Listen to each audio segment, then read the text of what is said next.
बिस्मिल्लाहिर्रहमानिर्रहीम।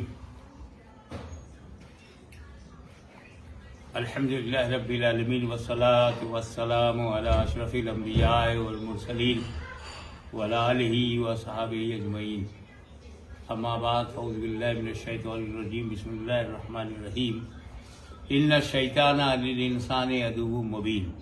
सदक़ल्लाहु मौलाना अल-अलीयुल अज़ीम व बल्लगना रसूलुहुन नबियुल अमीनुल करीम व नहनु अला ज़ालिका लमिन शाहिदीन व शाकिरीन वल्हम्दुलिल्लाहि रब्बिल आलमीन। हज़रात,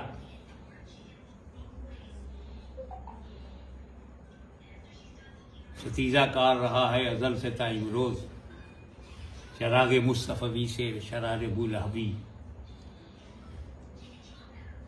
अल्लाह ताला ने जब नस्ल इंसान को फरोग देने के लिए आदम अलैहिस्सलाम को ज़मीन पर भेजा और अपनी नबूवत और अपनी खिलाफत का ताज उनके सर पर रखा, तो सबसे पहला इनकार करने वाला अज़ाज़ील, जिसे दुनिया इब्लीस कहती है, शैतान कहती है, उसने इनकार किया। बावजूद इसके कि वो बड़ा इबादत गुजार था, बहुत ही साजिद और आबिद था, कमाल इल्म और जमाल तक़वा से बहरावर भी था, मजलिसे मलाइका में बैठता भी था, जन्नत में आता जाता था। इतने मरातिब तो किसी काफिर को मिले ही नहीं, ना ऐसे मौके मिले।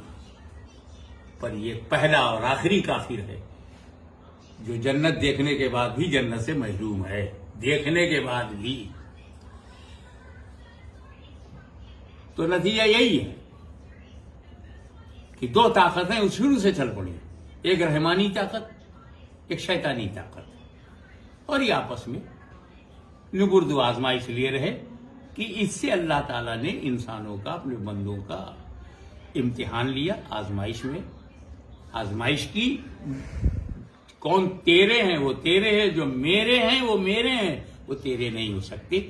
ये दो ताकतें, जिसे एक हम सिफली और एक रहमानी कहें, या एक इलाही ताकत और एक शैतानी ताकत, रहमानी ताकत और शैतानी ताकत, इन दोनों के नुमाइंदगी हर दौर में आते रहे।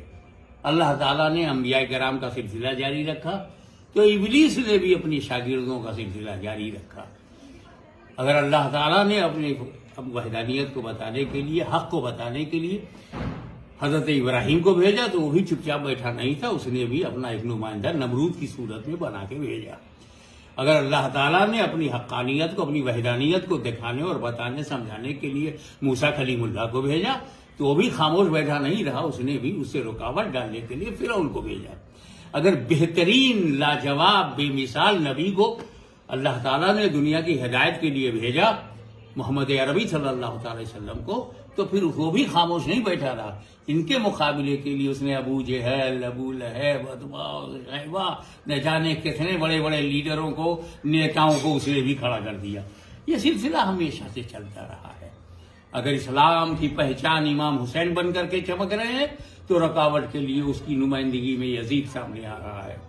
अगर सुन्नियत को, की हक्कानियत को दुनिया के सामने बताया जा रहा है, तो खारजी और राफजी ताकतें भी आकर के उस नुबुर्द आजमा है। कोई कुरान पर हमला करना ये कोई नई बात नहीं है।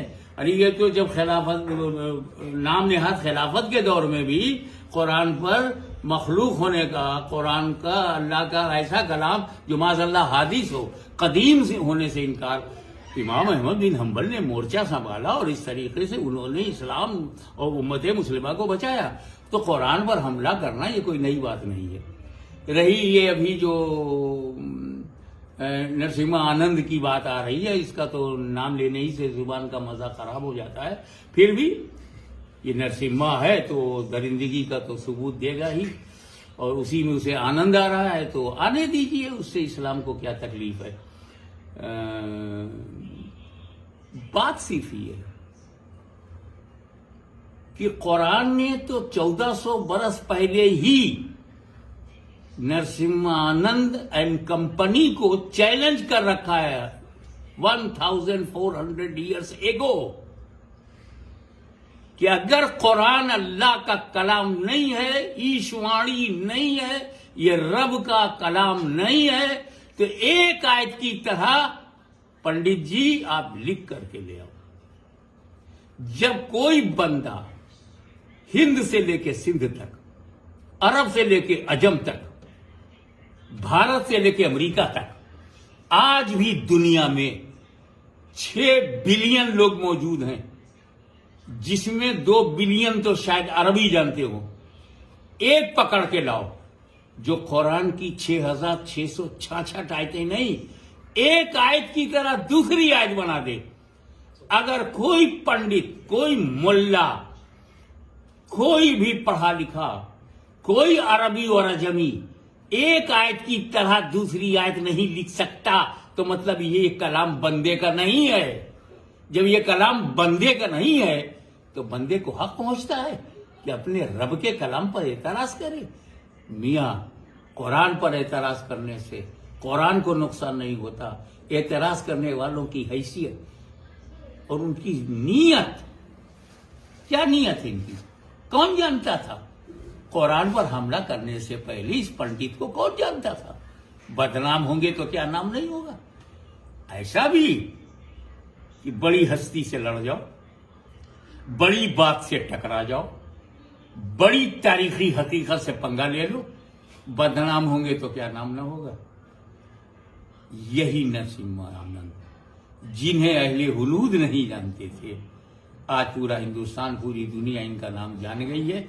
इसी नाम के लिए ये बदनाम हुए हैं, तो उनको बदनाम होना मुबारक हो, हमें हमारा इस्लाम मुबारक हो। वाखिर दावाना अल्हम्दुलिल्लाह।